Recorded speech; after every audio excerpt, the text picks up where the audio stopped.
Mr. Chidoride, when you day, Kagakana Muride, when you day, Kagakana Muride, the Yambu Sam, Girigu Sam, Asina Wikindari Pama, that has a Shangunda Imbiram Chama, Chinsomaji Papu and the Revindema, Nadipa, Sebudum Guru, Girigu Samba, Sebudum Guru, Puti, Site Peta, Mama Habasha, Equivalondireta, Alondireta, Sebudum Guru,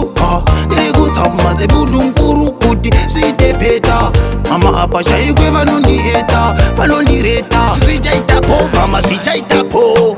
Zamaji Manji Kuze Kuneo. Ndaita sembromo uri waiti bave yonge snow kukarandi chikaya angu tompa na chosaka mangati chichachu manonde kunta ndi papi pachu eskirirachu nini ndino ndaizo kupinda mkati momo ndakajurira kuinazo ndati sebudu mkuru iri kusamba sebudu mkuru kuti zite peta mama habasha ikwe vanondireta sebudu mkuru iri kusamba sebudu mkuru kuti zite peta mama habasha ikwe vanondireta achimbosiya vakadaro mali aisitenjenjentaita mari ichipo chakatobva kuna mwari ichi handikwine farika munhu ane farende msaite wari zvichanaka bomsi mbasi chakukwitsai mutomsi tyiripiti koshaungera msi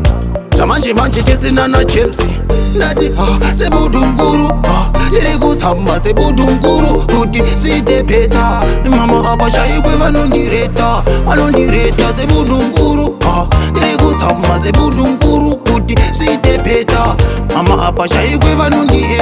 vanondireta zvichaitapo mama zvichaitapo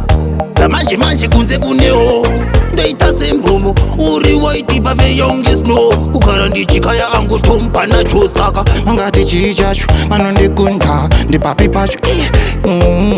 eskirirachu nini ndino ndaizokupinda mukati momo ndakajurira kuinazo ndati sebudu mkuru iri kusamba sebudu mkuru kuti zviite peta mama habasha ikwe vanondireta sebudu mkuru iri kusamba sebudu mkuru kuti zviite peta mama habasha ikwe vanondireta